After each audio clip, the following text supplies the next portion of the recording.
welcome everybody back to the last causality session, I think, of the summer school. And also this is the last, there's going to be 2 sessions here. There's going to be the rest of my slides, and then there's going to be a practical session.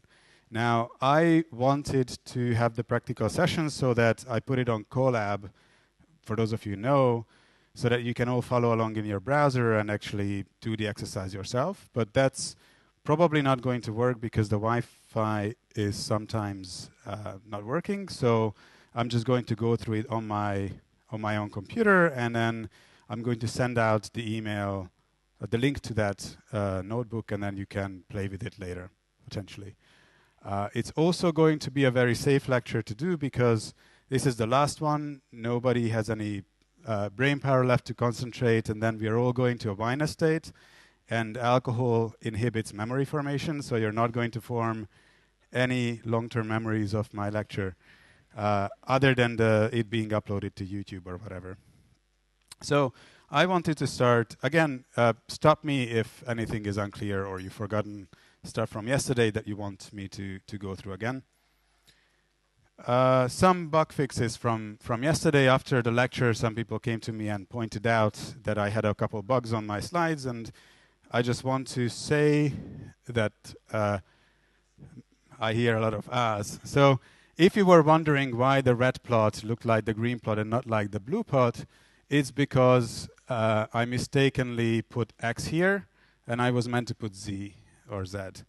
So this is what it should have been, and then this is the correct kind of confounding case. So sorry about this. If you were following along and you were puzzled, the mistake is on my side, not on yours. So hopefully you can go through that example again, and maybe you will understand it better this time. The second thing that I just wanted to kind of apologize is I gave this pretty lame example of availability bias, which was the lyrics that I remember from my childhood. I wasn't going to give that. I wasn't going to talk about that example, and I wasn't doing a good job explaining the example, and then immediately I realized that that's sort of not a good example to give in a public lecture. So I'm sorry if anybody was offended by it. I didn't mean it that way. So these are sort of the 2 mistakes that I'm aware of from yesterday's lecture. I'm pretty sure there are many others. And then there was the mixing up of which of the treatments was the invasive and the non-invasive treatment in the Simpson's paradox example. So that was obviously messed up there as well. Okay, so some recap. I'm not going to go through in a lot of detail what the do calculus stuff was doing, just the high levels of what we were doing. I like this way of thinking about the problem. If you do causal inference, essentially you have to decide what granularity of problem description will allow you to answer the questions or even ask the questions that you need to be addressing with your analysis. Mostly when we do machine learning, we only work at the level of the joint distribution.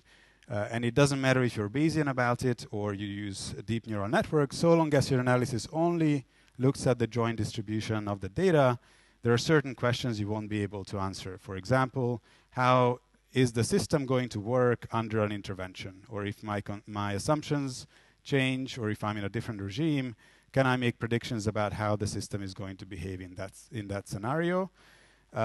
If you want to answer those kinds of questions, then you start to increase the granularity of your description, by which I mean, together with the joint distribution or the data that you have sampled from it, you also have to add a causal diagram. You have to add additional constraints to your problem. And we talked about this causal diagram being either a result of your analysis of the problem, so you kind of describe that I think that this variable is influenced by those other variables, or Bernard talked about methods and assumptions under which these causal diagrams can be reconstructed from data itself. But in general case, you can't reconstruct it from data. If you add other kinds of assumptions, then under those assumptions, you might be able to reconstruct them. And then today I'm going to talk about even more interesting questions that you can ask if you move one level up in the description. And these are going to be full structural equation models. that I'm going to talk about a little bit. And you don't always need all of this.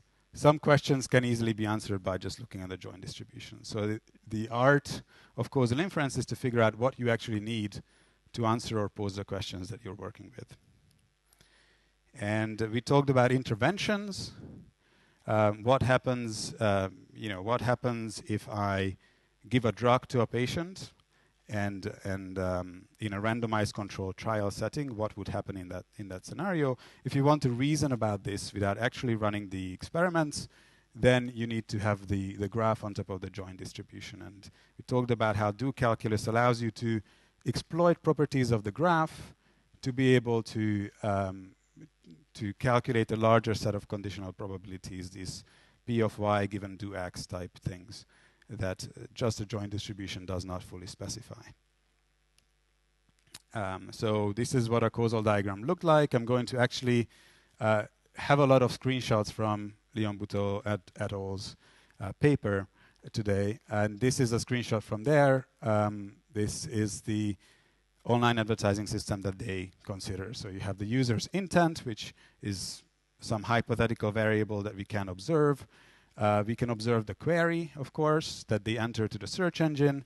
And then there is this whole complicated machinery of how the ad system decides which ads to actually show in this so-called slate. The ad slate is the assignment of ads to available slots that you can show the advertisements in. And for example, in this description, for example, these are scores that you give to different ads based on the properties of the ads and based on the query that the user entered. So for example, these arrows would describe potentially a machine learning model. So this Q might be computed by a machine learning model from these features here. And then the prices would be calculated from the bids of the advertisers and other things based on the rules of generalized second price auction. So those of you who have heard about generalized second price auction, which is a lot of internet companies use that for in their advertising systems, that these edges would be described by that process. And ultimately, we are interested in something like this, which is whether the user eventually clicks on any of the ads that are shown to them. We can represent this problem in a slightly more fine-grained way. Instead of just showing you which nodes influence other nodes, I can actually specify the functional dependency of these nodes on one another. For each node in the graph before, now I'm going to denote them instead of writing out with labels. For each of these nodes, I'm going to have an equation. And I'm going to say that the query that the user enters, x, is going to be some function of u. U is the user's intent, which is this hidden variable that I don't actually know, and then some epsilon 1. And this epsilon captures the non-deterministic behavior of this function. So this epsilon, think of this as some random variable that you add to your function, a random input that you give to your function. So this is going to outrage many of the people who do like maths and work with probabilistic models. But if you think about, if you're familiar with variational autoencoders, then in the variational autoencoders, they have this reparametrization trick, where you have a conditional distribution which you can rewrite as a parametrized function of some random variable.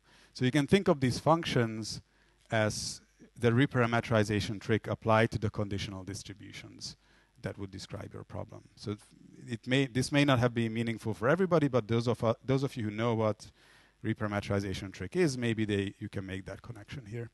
And you have one function for each of these variables, and each of these functions has its corresponding noise source.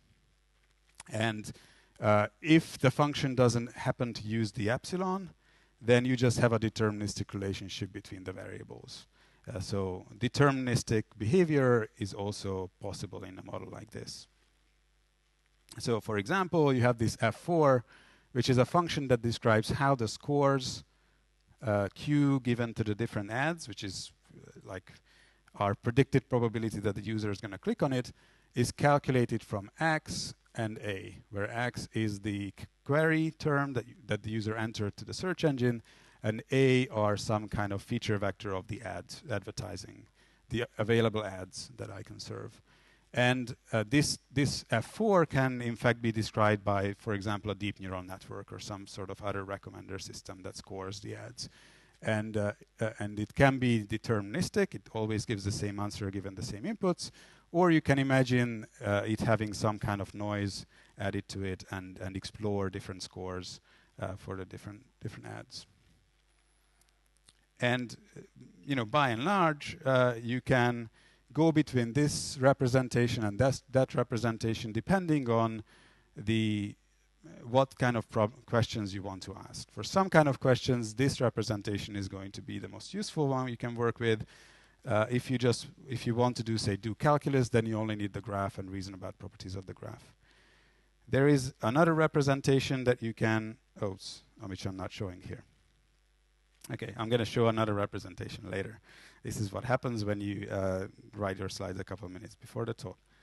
The interesting question that we're going to talk about today is what are the sorts of questions that you can answer if you specified your problem with a structural equation model.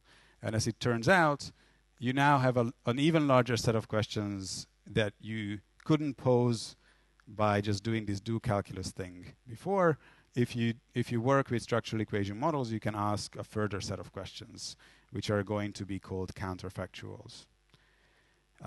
Before I go into counterfactuals, I want to mention that counterfactual is a loaded term. Here, yes, question. Niku.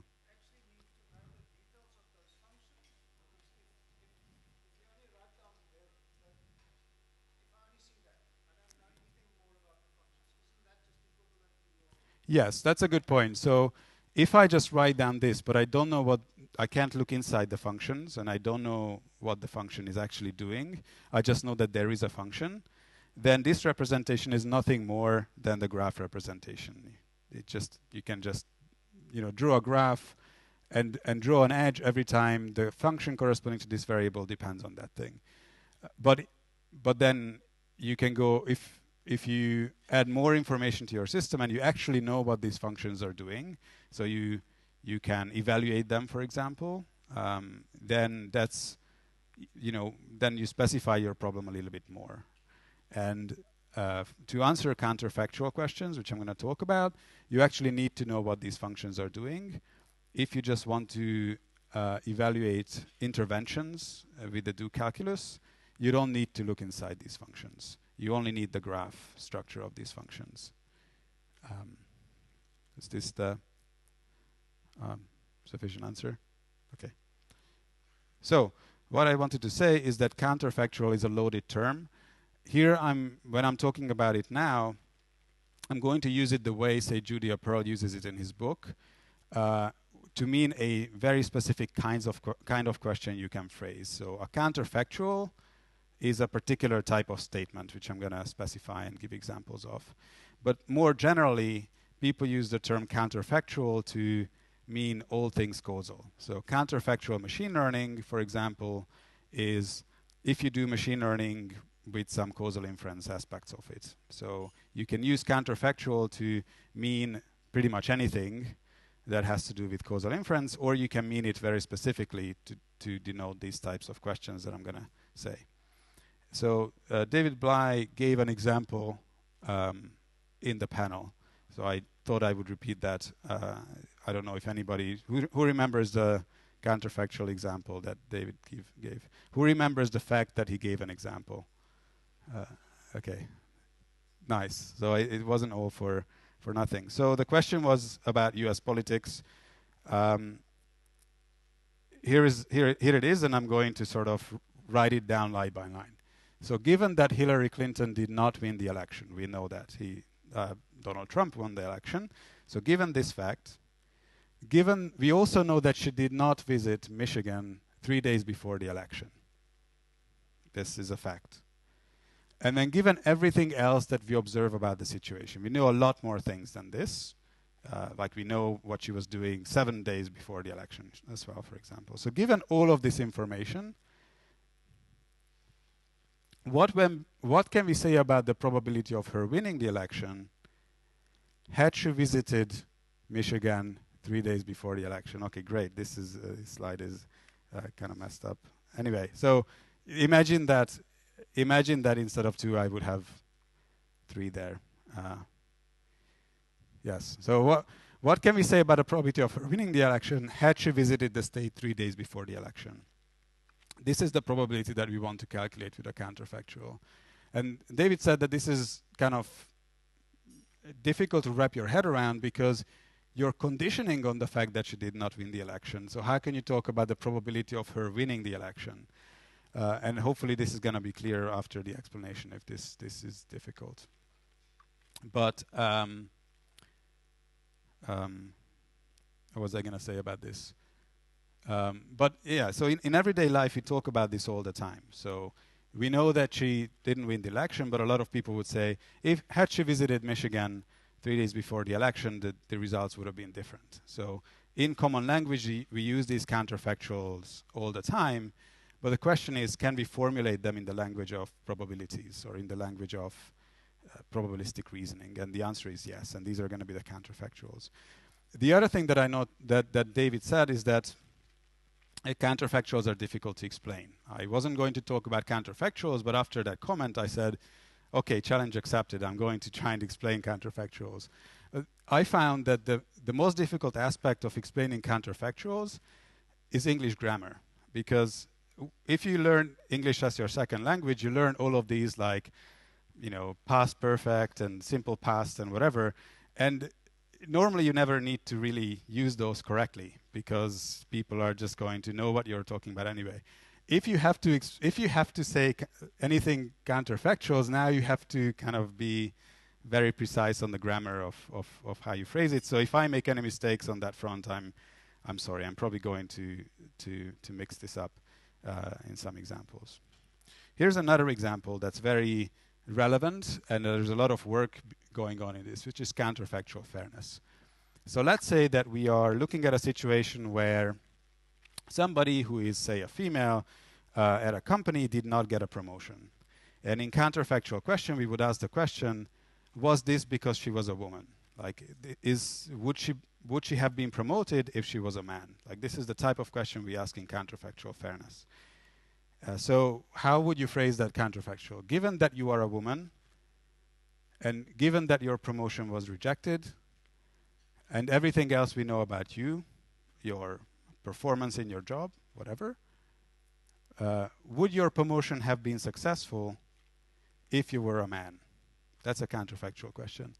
And this shows that another weird thing about counterfactuals and causal inference is that you can condition on something that seemingly doesn't make any sense. I cannot do an intervention and turn you into a man and take you back in time and replay, what would have happened in that situation. So you can even express counterfactuals conditioned on interventions that you cannot really carry out in real world. You just reason about it. We still want to know the answer to these kinds of questions, and counterfactual fairness is actually something that has a lot of different applications to it. Also notice that counterfactuals talk about an individual case. So I'm talking about an individual person, an individual woman in this case, and not an arbitrary. So I'm not talking about the statistics of the population. Are women more likely to get promoted than men or other way around? I'm talking about a specific case, and I want to know that in this specific case, how much did your gender directly contribute to you getting a promotion or not? So for example, this might be different for different individuals. Maybe if you are, it might depend on all these other things that we know about you. So maybe in some situation, we can say that probably the promotion was rejected due to some kind of unfair bias against women. But in other situations, for another individual, we cannot make that conclusion. Okay, so here's the example that I'm going to use to explain it. I want to understand how much having a beard contributed to getting a PhD. That's going to be my example. Because I've had this beard for 10 years, and people keep telling me that, goatees are not really cool anymore. But who knows what would have happened if I shaved my beard 10 years ago and never had a beard after that? Would I still be here giving this lecture today? So given that I have a beard and I have a PhD and everything else I know about me, my academic career, my publications record, whatever, what can I say about the probability of not getting a PhD or getting a PhD had I decided to shave my beard 5 years ago and then never grow it back? Or 10 years ago, actually, because I obtained my PhD more than 5 years ago. Okay. So that's my question. But before I go further, let's just think about what do we expect this. So the answer to this question is going to be a probability. It can be a high probability close to 1 or a low probability close to 0. Who thinks it's a high probability? So I have a PhD. Who thinks that I would, with a high probability, have a PhD, even in the case I would have shaved my beard? So high probability, like more than 0.75. Okay, great. Who thinks it's a medium probability, like something around 0.5-ish? Okay, some people who are getting the joke. Who thinks it's a low? Who thinks it's a low probability? Okay, thank you very much. Some people think it's a low probability. I think that the majority vote is that I would probably still have a PhD even without a beard. We can probably all kind of feel that. So this is going to be important. So just bear in mind that we expect a high probability to be the answer to this question. Okay, so here's what I'm going to do. I'm going to sample individuals in the world. Let's say that I have no sampling bias, so I can sample really random individuals, and I can measure different features, whether they have a beard, whether they are married, whether they are fit and strong, and whether they have a PhD. And I'm in this data set here. I have a beard. I am married. I'm obviously very fit, and I have a... Good, you're laughing. I was actually wondering if people are going to get this joke. And I also have a PhD. So either I'm in the data set or somebody just like me is in the data set. Okay, so remember that this is just a joint distribution of the data which I can sample from, and you can assume that I can have access to as many samples as I want, infinitely many. I can fit a neural network to it. It wouldn't be very interesting because it's all binary. What am I doing if I just do supervised machine learning to predict the PhD from the beard? I'm going to show this arrow here, which is I'm essentially predicting the values in this column from the values of that column. And I'm calculating the probability of a PhD given beard equals 0. I would ask the question, like, is this going to answer my question? Can this answer my question? And I think it should be obvious to everybody by now that no, this is not going to answer my question. Why not? Well, first of all, this confuses direct causal relationship between beards and PhDs, and confounding factors. So let's say that, for example, if you are slightly socially awkward, that makes it more likely that you don't realize that everybody moved on and don't have a beard anymore. And it also makes it more sorry for people who have beards. I'm sorry. This particular type of beard, okay? Let's talk about this one. And that maybe being slightly socially awkward also makes it more likely, or it's positively correlated in other ways, to having a PhD. And so we've already talked about this doesn't capture anything about causality. My slide transitions. So ignore this bit here now. So we already said that if you want to go beyond this, you have to add something on top of your joint distribution, which is the graph structure, the causal diagram. So we have this observed factual world. From which we can sample from. And this has its little causal diagram. This is how the world works. I just reused the same causal diagram from yesterday, so it's not something that I stipulated about the relationships of these things. And now I can imagine what this counterfactual or imagined world would look like, where I forced everyone to shave their beards. Okay, so I make this intervention. Nobody's allowed to have beards. What would happen in that situation? And technically, I could sort of run a simulator and sample from these observations. So notice that now in the first column, which was the beard, everybody has a 0, and then you have some other numbers in the other columns. So now what I did yesterday, this P of PhD given do beard equals 0, this corresponds to trying to predict a value in this column from the corresponding value in that column. So I'm now talking about the conditional distribution, not in the observable data, but in this hypothetical unobservable situation. This has a joint distribution, which has a conditional distribution. And I told you already that if you look at the graph and look at the properties of the graph, you can use do calculus to relate this quantity to stuff that you can actually measure and compute from the joint distribution. That was do calculus. Now, is this going to answer my question? If I now I modeled how my system behaves under intervention, what is the probability of getting a PhD under the intervention that your beard does not exist? Who thinks that this is going to answer my question that I wanted to pose? The way I asked this question, okay, thank you, at least. Okay, so the question was, I have a beard, I have a PhD, and I'm also married and strong. What is the probability that if I didn't have a beard, I would still have a PhD?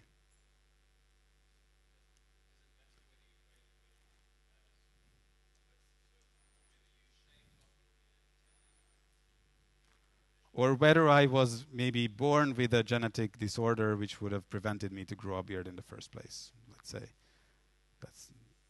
However, like, this is hypothetical. So, you know, the intervention doesn't have to be actually something that you can apply. It's just something that you can reason about. If I didn't have a beard, but everything else about me was kind of the same, except for the consequences of me having a beard, would the fact that I have a PhD have changed under those circumstances? Does this intervention conditional answer that question? The way I ask this it makes it obvious that it isn't. So one way to see this is that this talks about a random individual. What if a random individual, I shave their beard if they have one, what is the probability that they will obtain a PhD? It's presumably very low. Like, you know, people who don't have beards don't really have a PhD rate of higher than 1% of the population. I don't actually know that statistic, but I assume that 1% of the people kind of have a PhD at most. So I would imagine that this probability, the probability that somebody will have a PhD under the intervention that they can't have a beard, is probably going to be a low number, like something 0.1. And we already discussed that that we imagine that the answer to my personal question is a high probability. So this is talking about random individuals. It's not conditioned on me personally. And if you take a random individual, their chances of having a PhD are probably a lot lower than my chances of having a PhD even without a beard. Okay, so this cannot answer the question. So I'm going to show you how to answer this question. It turns out that it's no longer sufficient just to look at the graph.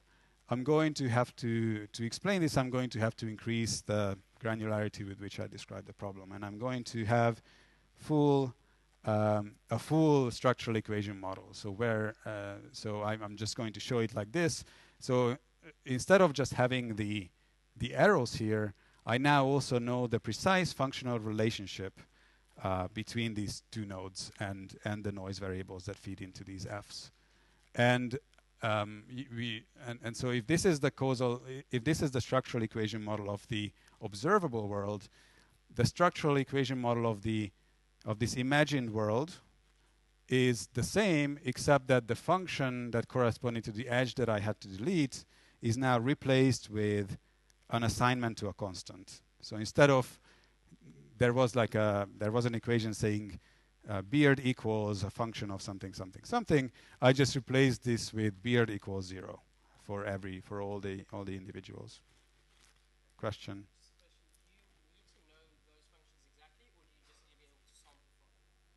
I assume that I can evaluate them. Let's assume that I can evaluate them. So otherwise they can be a black box function. But I can evaluate them, and they are deterministic in the sense that if you plug in the same inputs, including the same noise variables, I always get the same answer. So there's no more non-determinism in there. All the non-determinism is captured in the epsilons that you feed into them. Okay, so now I'm going to be explicit about those epsilons. And so this is how I can sample. So if I imagine how these people that are in my data set were sampled, first we sample the epsilons. So I sample this set of epsilons. Epsilon 1 is 0.1, and then 0.3 is 0.7. These are made up numbers, obviously. You feed these epsilons into the corresponding f's. So I go through the structural equation model and feed the first epsilon to the first function, second epsilon to the second function, and so on. And as I go through those equations, I essentially instantiate the features of a person. Is this clear to everybody? So this is how I could use a structural equation model as a simulator or as a sampler. So if I feed these epsilons into this model, I get this guy. And if I feed these epsilons, I can feed the same epsilons into this model and obtain this guy. So notice that, without telling you, this sample here and this sample here they are not independent of each other, but I drew them so that this guy is what you get if you feed in these epsilons to this thing, and this guy is what happens if you feed the same set of epsilons into this other simulator of the alternative universe. The way I like to think about this is that who here is a Star Trek obsessed person? Not many. That makes me particularly sad. So the reason why I'm particularly into Star Trek is because I have a small daughter and 2 years old, and when she was not sleeping overnight, I kind of had to be up and rocking her to sleep. And I put on my noise cancelling headphones and watched Star Trek for about 6 months of my life. So I now know everything about the Star Trek universe. And one of the things that happens in Star Trek is this concept of the mirror universe, which is so you have this spaceship and it goes near a quantum singularity or some other bull thing like that, and then suddenly the ship is transported to this mirror universe. And that's like a parallel universe where the same characters who exist in this universe also exist there, except that they are all evil. So all the people who are kind in this universe are evil in that universe, and all the people who are evil in our universe are kind in that universe. And that's sort of a kind of a plot twist that you, when you transport the spaceship there, then you're going to have the kind people and their evil equivalents kind of fighting each other. And it's sort of, this is what happens, among other things, in Star Trek. And there's this, and the reason why I came up with the beard example is because there is this character called Spock that probably familiar to many of you, the one with the pointy ears. And Mirror Spock, the corresponding Spock in the mirror universe, has a goatee. And that was such a lame thing to do. Anyway, so imagine that this is the mirror universe. It's a parallel universe, and for every guy, every person, every feature vector, every observed data point that I have that I can observe, there is an equivalent evil twin in this universe where nobody has a beard. So imagine that this exists. So now there is a one-to-one correspondence between a data point that I can observe and their corresponding evil twin that I cannot observe, that I can imagine and reason about. And so if I choose a different set of epsilons randomly and feed it into this model, I get the second guy. The same set of epsilons fed into this model will get the evil twin of that guy. And so now I have an evil twin. So this is me, and now I have this evil twin, who nobody in this universe has a beard, but it turns out that my evil twin is also not as fit as I am, which I obviously am not. And so one thing that I can do is now I can, basically the counterfactual question that I'm asking now, does my evil twin in this parallel universe, does he have a PhD? Sort of visually, I'm going to want to predict features of this evil twin data point from the observed features and then conditioned on the intervention that I'm making. So I'm trying to fill out numbers in this column from all the numbers in all of these columns, and then this column, which is kind of a trivial column anyway. So this is a conditional distribution of whether my evil twin has a PhD or not, conditioned on my evil twin not having a beard, conditioned on me having a beard, me being married, me being fit, and me having a PhD. Is this put your hands up if this is still very unclear to you, or mildly unclear to you. Nobody has the courage to say. Okay. Yes, question or?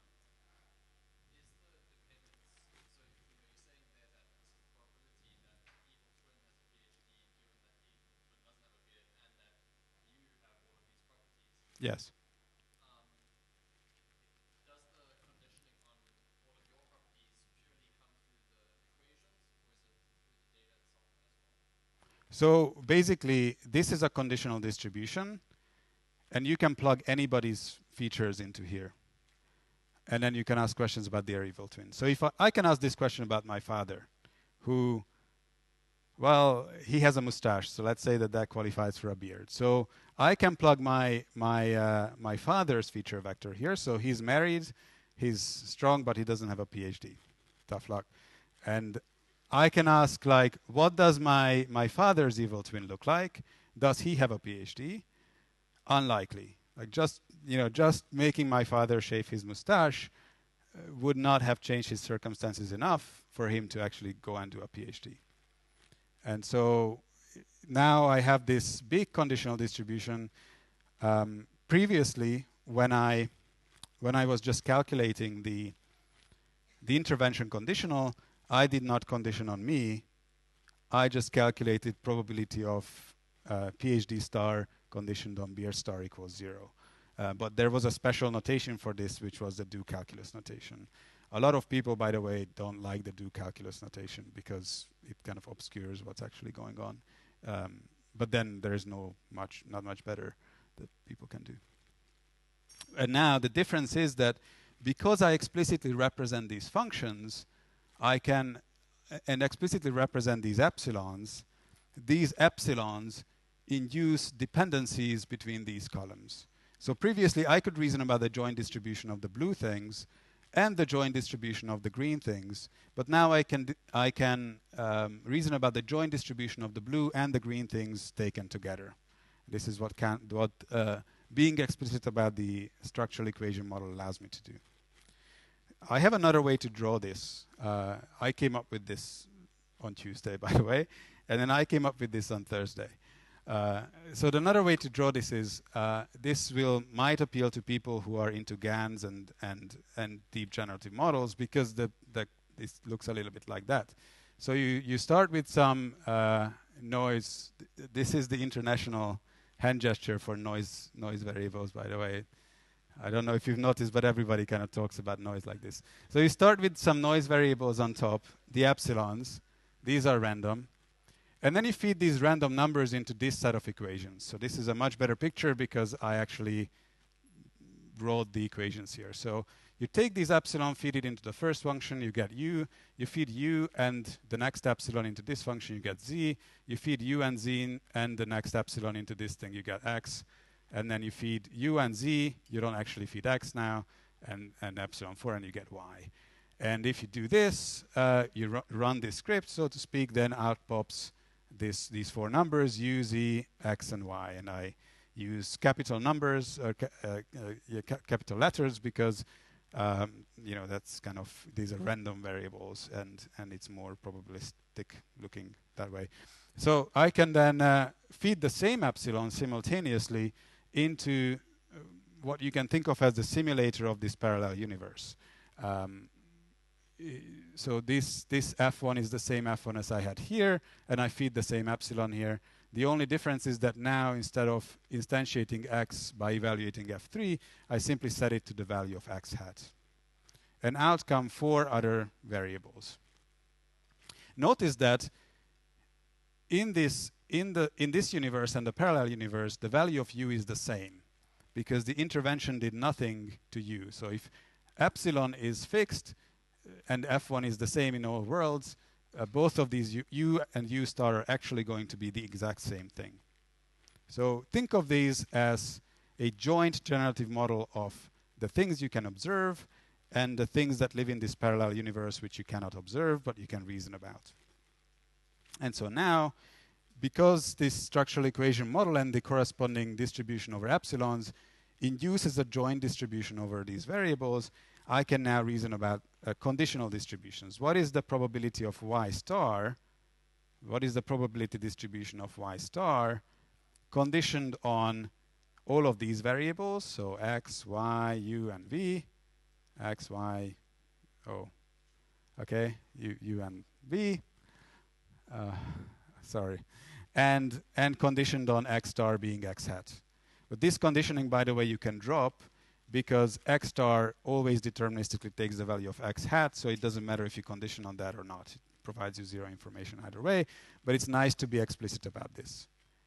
In fact, what this distribution is, what this P is, already contains information about the intervention, because the way I generated these variables has knowledge about the specific intervention. So these are counterfactuals. And so this is how I can reason about whether I would have had a PhD if I didn't have a beard. And this is how you can use it for counterfactual fairness. You can simulate the world in which the person involved is a man and not a woman, but otherwise everything else that's not a consequence of them being a woman is the same. And then you can ask the question in that scenario, what would have been the likelihood that he in that scenario would have obtained the promotion that she wanted. And practically the way you evaluate this is once you have the structural equation model. So let's assume that you fitted it into your data somehow, or somebody's given it to you, the exact simulator. Then I'm given a particular individual whose properties I want to reason about. I can then, so I have a particular instantiation of these random variables. From that, I can infer these noise variables. I can infer the posterior distribution over epsilons conditioned on the observations. This is going to be a posterior distribution over epsilons because the observed data might not constrain epsilons enough to be able to deterministically figure out their value. Maybe multiple epsilons might lead to the same observations. So I now have some distribution over epsilons, which is the posterior distribution of epsilons conditioned on these guys. And then I can propagate that uncertainty in that posterior forward through these equations to get a predicted distribution over the variables with a star, the counterfactual equivalence of these variables. So that's sort of a two-step process. You learn to infer the noise variables from your observations, and then you simulate the effect of the interventions by sampling from that posterior distribution and squeezing them through these equations, and then looking at what the statistics here are. Yes, marginalizing out the epsilons is the right term to use. And here they are explicitly marginalized out. You can, of course, I can make that explicit, that marginalization.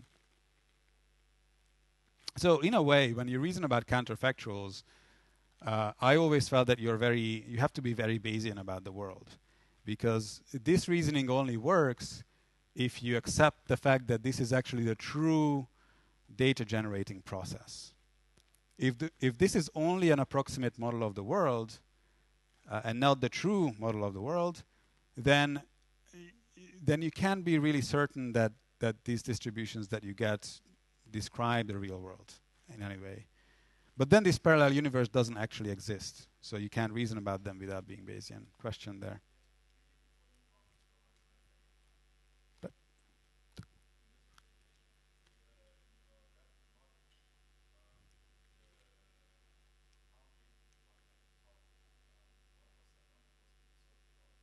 no, no. So as I said, I just drew a random graph here. I just took it from yesterday's lecture. So it has no meaning. I don't actually know how beards relate to PhDs. Um, this, by the way, this particular graph, if you see that, this corresponds to the reason why everybody uses this type of graph is because this corresponds to something called the backdoor adjustment formula. Doesn't matter, but like if you write it down, look it up what it is. And this is and one example where this causal graph is stipulated to describe reality is cancer, which is smoking causes cancer. That's the question, does smoking cause cancer? So this would be smoking, this would be cancer, and this would be some unobserved confounding factors. So the problem is we don't know if smoking causes cancer, or maybe there is a gene that makes you more likely to smoke, and it also makes you more likely to develop cancer. But we can be certain that we have understood all the possible confounding factors. And so, and then it turns out to be crucial that we have a mediating variable in the middle between smoking and cancer, which turns out to be tar buildup in the lung. So this would be smoking. Smoking causes tar to build up in your lung. You can assume that this is not influenced by the confounders. And then if you have tar buildup, that then causes cancer.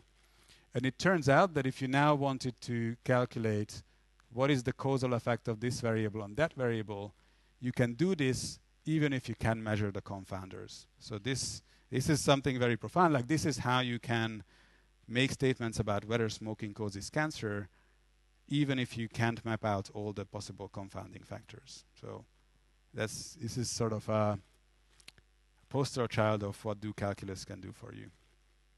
Sorry about this kind of digression, but I just thought it's interesting since there was a question. Okay. Any further questions about counterfactuals or anything else? Nico?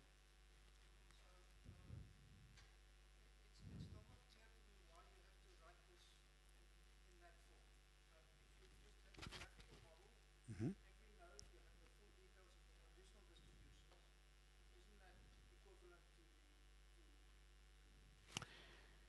Yes.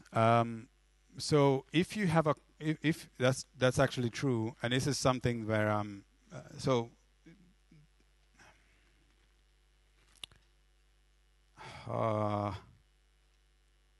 okay, this picture is actually not exactly true, in the sense that once you have a joint distribution paired with a causal diagram, then you can just write down a particular factorization of this joint distribution that is consistent with the causal diagram. You have what Bernard referred to as the Markov factorization of that joint distribution.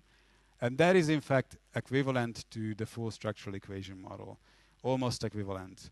But in terms of counterfactuals, it turns out that it's sort of useful. So this is not really a one-to-many relationship, but in order to kind of understand why my properties and my evil twins properties are actually statistically kind of why you can even reason about the joint distribution of those two sets of things, this is sort of the most useful representation to use to demonstrate that fact. Because not only do you have the same conditional distributions, you even have the same noise variable, so this epsilon is the same. And this sharing the epsilon between these guys and those guys is what allows you to reason about the joint distribution of them. So this is why you have to be explicit about the epsilons. Whereas if you just think about the distributions, you're not explicit about epsilons, you hide it under the hood. Any questions? Okay.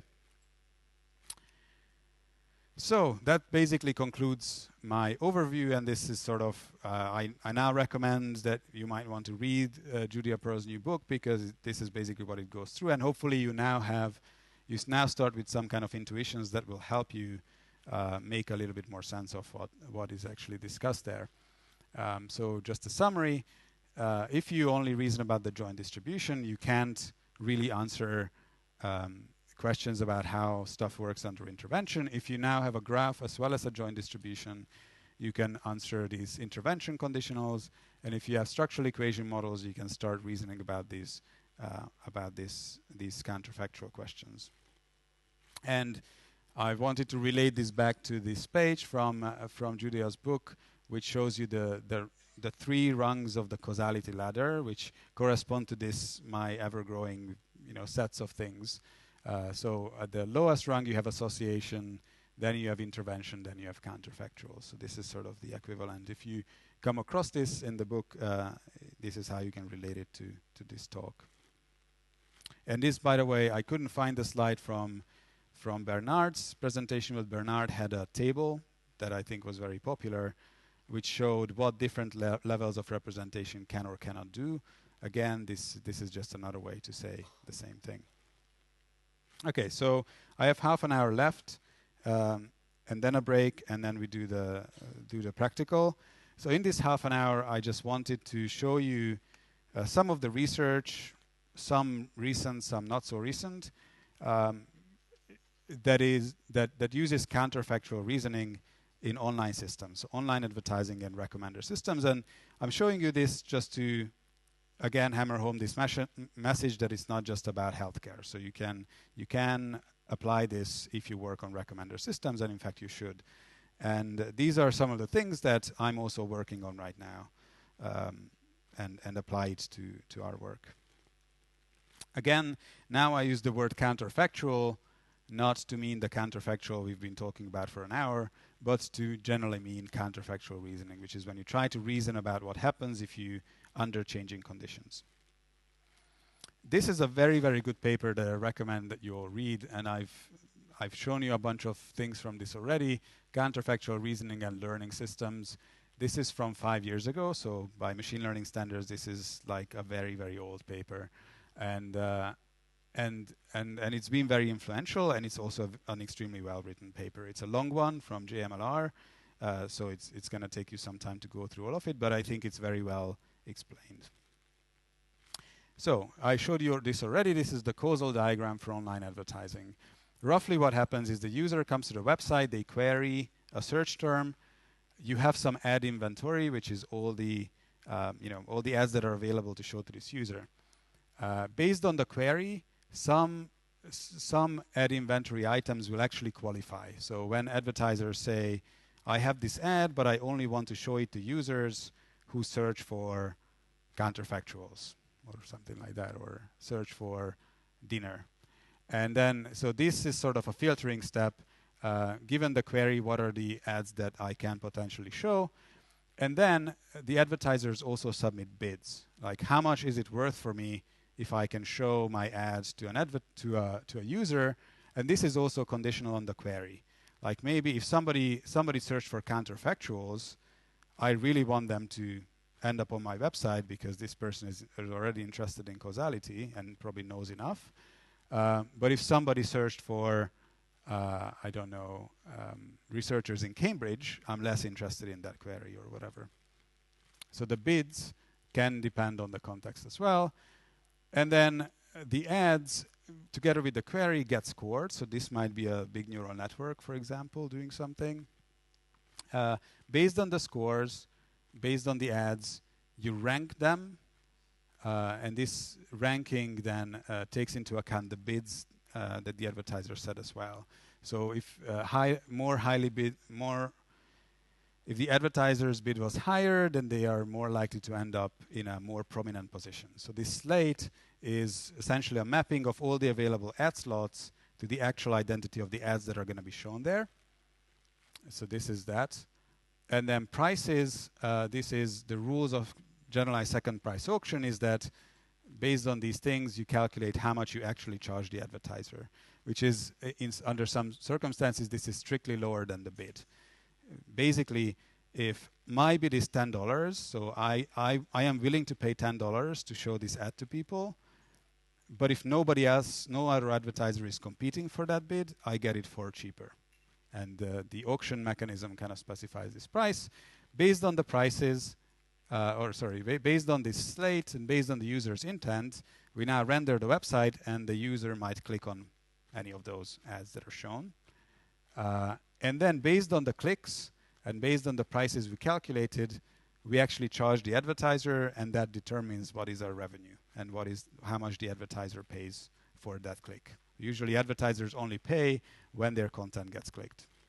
So this is sort of the graphical model. Yes? Question? You don't really care about this particular model, but like you could definitely argue that ads should have an error to clicks. Like, what's in the ad text? So you can say that, or you can say that slate contains the content of the ad as well. Or yeah, good observation. So just to repeat it for the mic, the observation was that maybe the ads should also influence the clicks because the quality of the ad might make it more likely that the user clicks. Yes, it can be. It's important, and your model might look different from their model, and you might even reach different conclusions, in fact. What's important is that if we are the machine learning person or we are the machine learning engineers, what we care about is these arrows, because this is what we have control over. If this is a big neural network, let's say this is what we wanted to optimize, how we calculate the scores based on these informations, then when we put this new system into production, it's going to change how the system works. And the question is, can we predict that change? Can we predict what's going to happen if I put my new ad scoring system into production? What actually happens if you work in industry with these teams is that they usually have some kind of offline quality metric for the scoring system, like average cross entropy loss on a labeled data set or something like that. And the engineers or researchers go ahead and improve on that system. And they say, oh, my loss dropped by 5%. So I have a better model. They take that model, put it into production. In production, it interacts with all these other systems in a complex way. And they find that even though the model performance was improved based on that offline indicator, actually we get less clicks and the revenue drops. So the problem is that the offline metrics we use to quantify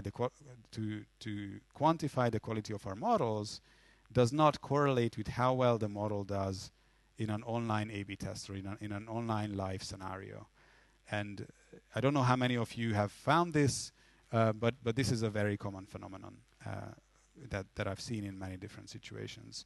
In machine learning, we mostly care about, can I improve the model in terms of churning out better performance on a single loss function?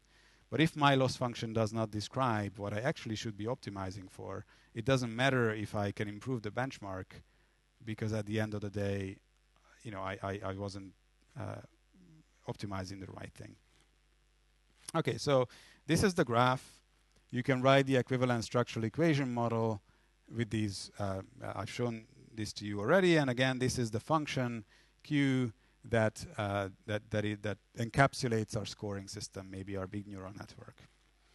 Another way, as we've already talked about, that you can write this is in terms of the Markov factorization of the joint distribution of these observable variables. So we assume that everything works IID. So every single episode in which a user comes and does this and then decides to click or not is a random draw from some underlying distribution. We assume no dependency, which would make things very, very complicated. So we have some IID joint distribution of these variables, and this factorizes in this particular way.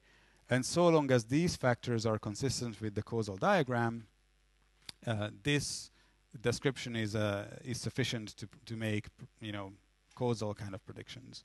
And again, here, this stuff, the probability distribution of the scores we give to the ads, given the content of the ads and given the query, is where our model lives. This is the only thing that's influenced by us. So, as I said, the main problem that makes this difficult for teams is that we're not answering the right question or not posing the right question. The right question to ask, really, what we are interested in is, how will the system perform if you replace the existing model M with some new model M star?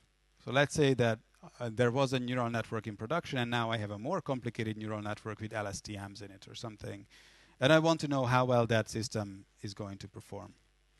Usual solution is A/B testing, which is the same as randomized controlled trials, or it's a sort of an instance of randomized controlled trials.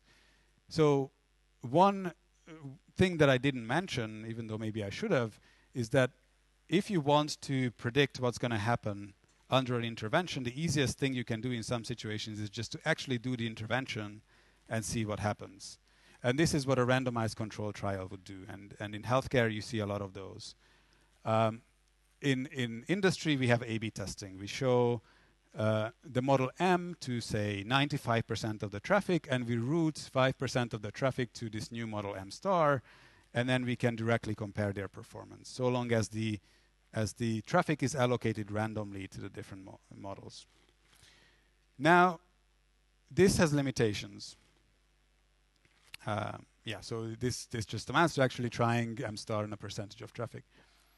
This is difficult, like practically difficult, because in order to run an A/B test with M star, you have to develop M star to production-ready qualities. It's going to have to handle real-time traffic, for example. So if you just have an LSTM running in TensorFlow, you're not done yet. You now have to figure out how to productionize that LSTM and put it into production. So if your only way of testing whether a new model will work is to run an A/B test, and every time you want to run such a test, you have to do a lot more engineering to get it production ready.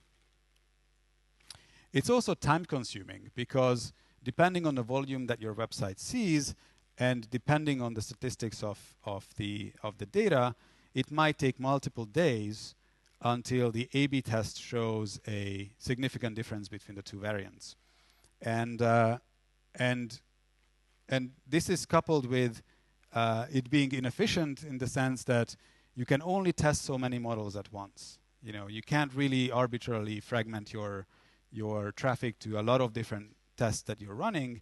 So because individual A/B tests are time consuming, and because there is only so many you can run at the same time, there is like a limitation of how far you can go if you are reliant on A/B test. And then there is a question sometimes, in some situations, about whether A/B testing, for example, providing a subset of users a different experience from another subset of users and doing it for an extended period of time, in some situations it raises a question of whether that's even ethical to do. And it doesn't always work. In some situations that I'm dealing with in online advertising, it turns out that even if you run an A/B test, when you route 5% of the traffic to M star, it doesn't accurately simulate what would happen if you routed the entire traffic to M star, which is the really interesting question you wanted to say. So for example, the advertisers have budget. So maybe my advertising budget is $10,000, and if I run out of budget as an advertiser, I won't be showing my ad to further users. And this advertiser budget creates a dependency between the two variants. So let's say that M star really likes my ads. So it's going to go ahead and sell out my ads very, very quickly, because it shows my ad to every single person, and I get clicks, and I run out of advertiser budget.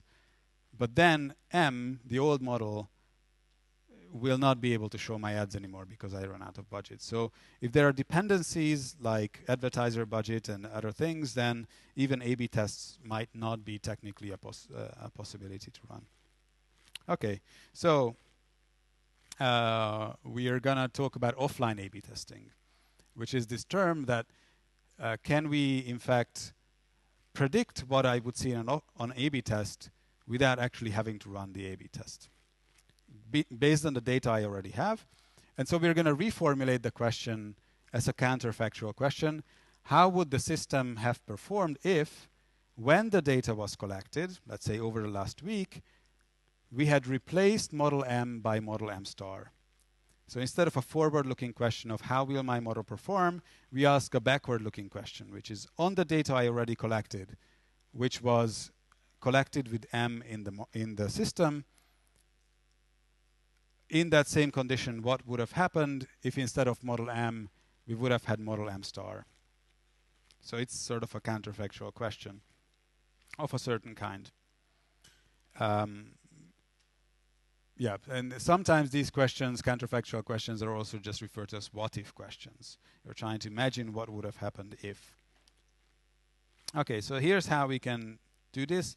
There's a very intuitive technique that's reliant on importance sampling, which I believe, did someone cover importance sampling already? Okay, so importance sampling I'm going to talk a lot about it. So here is the joint distribution of P of omega. So omega, this is copy-pasted from the paper so that you can then relate it. Omega is what they call all of these variables jointly. So, you know, all of the 9 or 8 variables they have, jointly they call it omega. And this has a Markov factorization, like I showed you before. And based on this Markov factorization, I can estimate, for example, the click-through rate, which is the average of y under this distribution of omega. And this is the click-through rate, which is y was click, which let's say it's an indicator variable. 1 means, yes, there was a click. And if you just average out, then you get the average click-through rate. And this is maybe the quality of the model that we want to estimate. I can, if I have a lot of data indexed by n, I can simply estimate the click-through rate of the, like let's assume that I have data sampled from this p omega, then I can simply estimate this by just looking at my historical data and calculating the average click-through rate. What was my click-through rate last week? Simple, I just go through all my data points and sum them up and divide by n, and I get the average. So this is easy to estimate. Of course, there's nothing counterfactual about this. But we ask the question, how would model M star have performed? So this is how model M performed, which is the actual stuff that was in production. Now we ask the question, how would this other model have performed? So all that changes is that now this factor that described my model is replaced by another factor called P star of Q given X and A. So that changes the joint distribution, obviously. And now I can ask the question about what is the click-through rate of P of M star. And it's going to be the same equation, but now I need to be able to integrate over P star instead of P. P star is something that I don't really have access to. And then this, I call this Y, or they call this Y star. So how can I estimate this from data? I can't sample from P star. Why? Because there are some things in here, for example, P of Y given S and U. This describes the probability of Y, probability of click given user intent and ad slate. And in order to draw a sample from this, I have to look inside the head of a user. Or this probability distribution describes how users behave. I can't simply draw samples from P star. That's impossible. I need to use the samples that I already have. And the importance weighting is going to allow me to do this. So this is the equation I want. I can simply rewrite this super simple. I divide by P omega and multiply by P omega. P omega was the distribution under no intervention. So this is the distribution I see if my old model was in production. And this is clearly equal. I am going to call this ratio of P star and P as the importance weight, as an importance sampling. Now, what you're going to notice is, remember that these two, P star and P, only differ in a single Markov factor. So when I divide this by that, a lot of the factors that did not change simply cancel out, and I end up with only having to consider the relative probability of a score under the new model, given the relative probability of that score under the old model. And this is great because in order to, like here, in order to calculate this importance weight, I only need to reason about my model, and I don't even have to care about what other stuff exists in the system. right? Everything else kind of magically cancels out. So this importance weight remains unchanged if somebody else goes and changes the bidding mechanism or changes, or a new advertiser comes and does something. So that's great. And so I'm just going to call this ratio. I assume that I can compute this because I have full control over how my model works. So I assume I can calculate these ratios, and I'm going to call this W, and it's going to depend on the score, the query, and the content of the advertisement. And then I still have Y, which was the indicator variable of a click. And now I need to take the average of this over the actual observable joint distribution. So I can now approximate this from the data I have because I know how to sample from this. I simply take this empirical average. So this is all I have to do in order to estimate the click-through rate of my new model using data from my old model. And I have to be able to calculate these importance weights. Now, I'm pretty sure, I don't know what detail the importance sampling was. Was clipped importance sampling explained or capped importance sampling explained by anyone? No? Okay, good. I'm going to quickly say that. So importance weighting, this is, say, P of Q and XA is the green one, and then is the blue one, sorry. And then P star is my new model, produces a different score distribution. And I have samples from my old model. So I have samples from the blue distribution.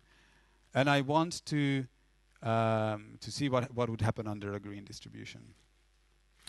For every sample down here, so these things are samples, I'm going to have to calculate the ratio of the green curve and the blue curve.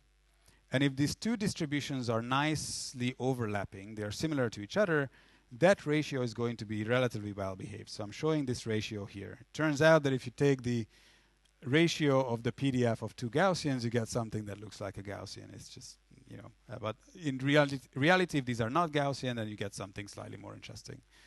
So notice that most of the importance weights, many of the importance weights that I would assign to these samples are actually very close to 0, which means that I'm actually just going to ignore the data points where this importance weight is low.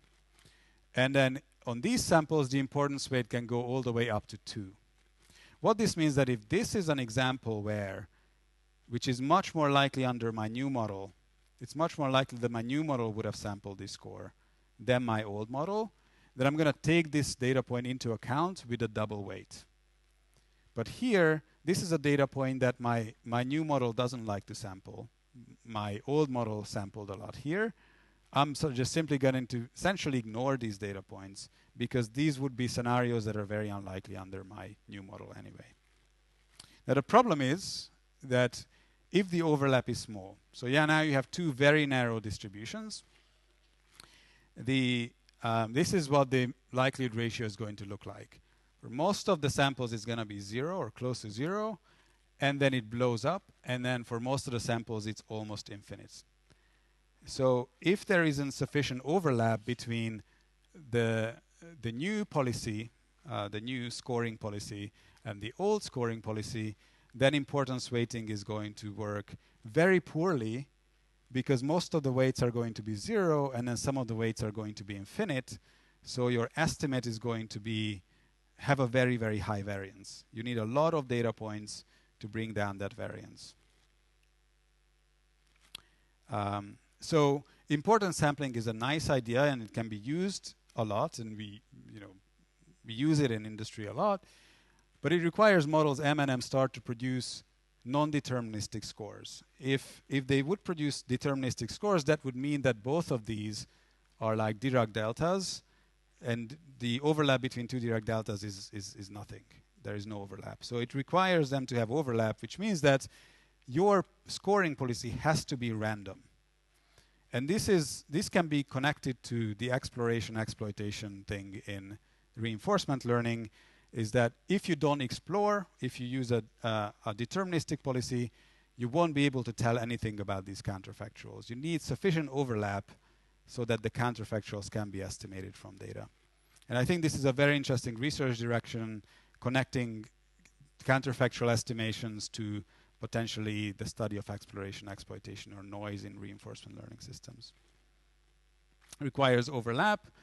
The more dissimilar they are, the higher the variance of the importance weights. Therefore, the higher variance your estimator is. And in practice, this is just always too high. Like this variance is, the variance of your estimator is so high that it's almost as good as just getting a random guess. What people can do in practice, and it actually works very well in practice, is capped importance weighting. What you do is, when the importance weight is higher than a certain value, you just set it to that value. So you consider, so if the importance weight would have been 1,000, you set it back to 3. So you set all the values that are higher than, say, 3 back to 3. And it turns out that reduces the variance of the estimator, because you no longer have these almost infinitely high importance weights. But because you kind of arbitrarily change the importance weights, it introduces bias. So it's a usual bias variance trade-off in statistical estimation. And so the question is, where do you clip the weights? The higher the weights that you are allowing, the less the bias term is, but then it increases the variance. So you have to find the right balance and trade-off. And so here is the example from the paper where they actually did this. They tried to optimize a single parameter, not the model, but another parameter that's somewhere in the system, which is called this mainline reserve, which is a single parameter of the system. And it's currently set to this value. They just show it's plus 0% compared to where they are starting from. If you just run the system without no noise, so always using the same mainline reserve value, you're going to get at this red dot. This is the performance, the average clicks per page. And again, they are not showing you their click-through rate, just like relatively speaking compared to where they're started from. But in order to be able to use this counterfactual thing, you actually have to randomize this value. So instead of using the same parameter, mainline reserve parameter in every time, they actually draw it from a random distribution to do this exploration, to create an overlap between the distributions. It turns out that when you do this, the average click-through rate becomes this square. So it doesn't actually matter. You can add noise to this parameter without reducing the click-through rate. So a lot of people worry that when I suggest, we need to add noise to the system so we can do this counterfactual estimation, we can't add noise to the system because then our revenue is going to drop, or then the click-through rate is going to drop. And it turns out that in a lot of situations, you can relatively safely add noise for exploration without really hurting your performance. And that's because probably you're not near an optimum anyway. So it's probably fine to randomize a little bit and explore. Okay, so that's the green square. This is actually measured from an experiment. So we know that that's the value. Now we can construct this clipped importance weighted estimator of this value without actually running the experiment. So what would happen if I had set the mean of this distribution that I used to sample this and increased it by 50%, or increased it by 100%? What if I doubled the mean of this distribution?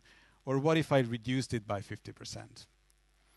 And notice that you have these confidence bounds, confidence intervals around your estimate.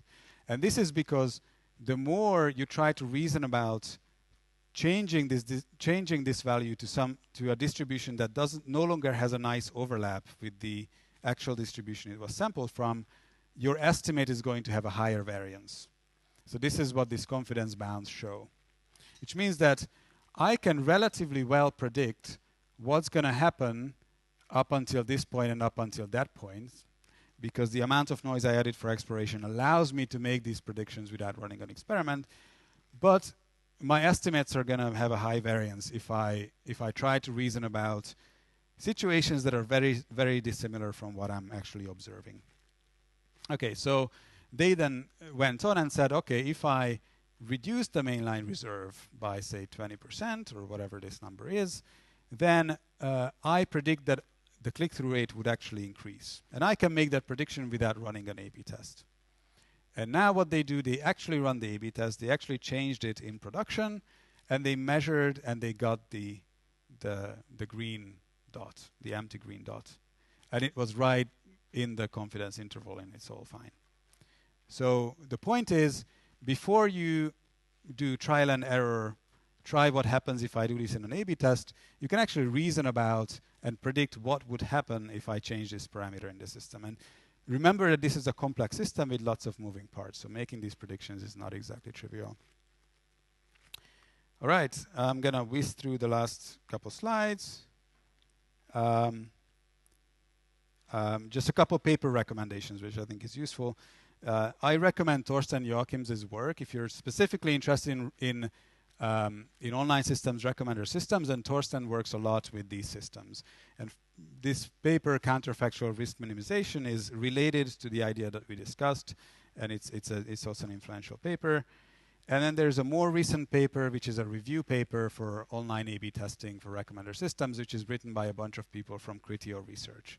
They actually do some very interesting work in this causal inference for recommender systems. And then I'm just gonna let you guys have a little bit of a rest, and then come back with the practical and ask any questions in the meantime. Nico. Thank you.